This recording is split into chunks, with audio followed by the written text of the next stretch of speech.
You're this perp back with another video, and I just got done watching the final episode of Cabinet of Curiosities. This is episode 8, and hopefully they do come back with a season 2 and a season 3. I want to just see more of this type of storytelling because this is what I want out of like a horror anthology.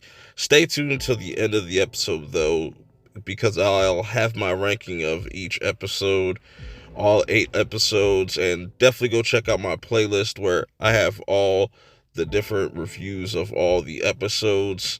You know what I'm saying? And make sure you hit that like button as well. And if you're checking out the channel for the first time, consider hitting that sub button. You know what I'm saying? Because I'll always be dropping a ton of different content throughout the months and the years and whatnot. But anyways, with that out the way, let's talk about this episode. This is the final episode, and I think that this series started off really strong and finished strong.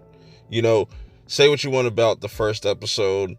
It was a little bit mixed. It was a little anticlimactic, but episode 8, I think, really delivered. You have this story directed by Jennifer Kent. If you don't recognize that name, she is known for directing The Babadook, and man,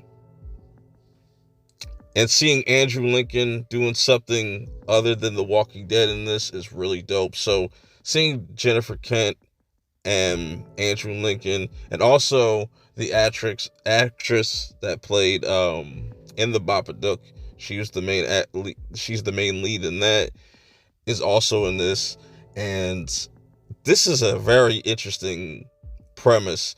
Think of what if you were to remake The Birds and give it a psychological kind of spin on it. And this is exactly what I feel like we got with The Murmuring. You have Andrew Lincoln playing this character of Edgar, and the wife being, I feel like the actress's name is Issa Davis. I probably butchering her name. I apologize, but she plays Nancy, and they're both bird watchers, and they kind of go around and do these like sermons, or I guess lectures, or just show off this new technology, like look at what we can catch, and just talking about the movements of birds. And that's like the basis of this episode, or just the theme of this episode. It's fascinating too, because they end up driving out into this just crib that they can stay at, and just to kind of get away from the world, and also do they kind of job and do bird watching shit. You know what I'm saying?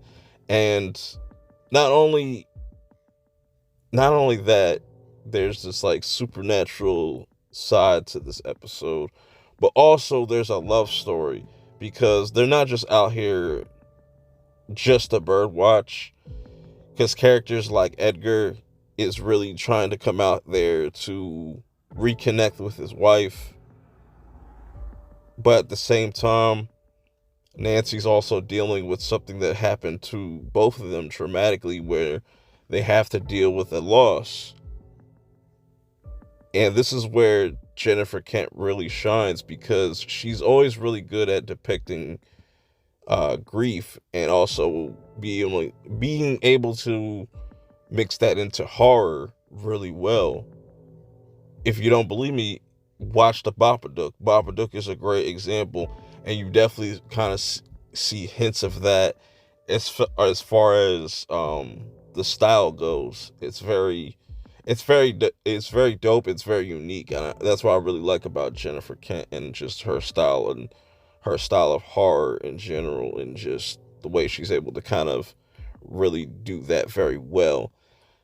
Anyways, getting back to the episode though, it's interesting. As soon as they get to the spot though, Nancy is a person that starts to kind of see things or hear things. Like every night that she falls asleep or tries to fall asleep, she either hears footsteps, hears a boy saying, "I'm so cold," or just almost drowning, like a haunted drowning out voice or something like that. I don't know how to really describe it, but it was really effective because she's the only one that kind of sees and hears these things, especially when they're doing the bird watching thing where there's a scene of her going up into the attic and finding out all these birds are just attracted to this house, and she feels like there's something supernatural, even though she's somewhat of a believer of science. I wouldn't say somewhat.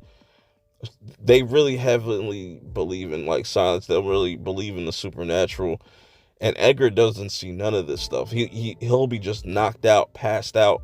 And I just really like the chemistry that's on camera between Andrew Lincoln, aka Rick Grimes, even though he lets it kind of slip out sometimes. And just letting him just act in this is really dope.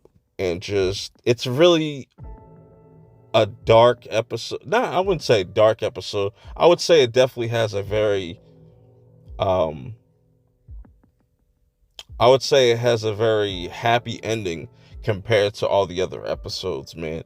And the way it's shot, the aspect ratio, how everything feels like compact, but you still get a lot of information of what you're seeing on the camera, and there's some really dope shots. Like every shot, you could literally just frame up or something like that, and the eeriness of the creepy ass old house, and just that kind of premise. We've seen that time and time before, though, where somebody would see something supernatural. Of course, they wouldn't believe that person.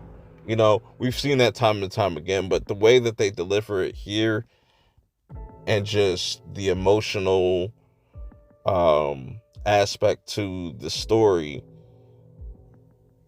and how they kind of deal with grief, it's just dope as hell in this episode, and why I think it's one of the best episodes that they've put out so far. Overall, I thought this was a great series. It had a lot of ups, not a lot of downs. As you can see on the screen, this is how I would rank these first 8 episodes. Hopefully that they come back with a season 2 and get another batch of directors. Well, they'll most likely get like Mike Flanagan in there or something like that, just to kind of put him there. Or I would like to see like James Wan do one of these, or just something, man. That'd be really dope for them to continue to do this. If it's a one-off, that's all right as well. I think it still gave us a lot of good stories. Some, for me, were just not my cup of tea. Like episode 7, that's probably the weakest for me. Some people might love it.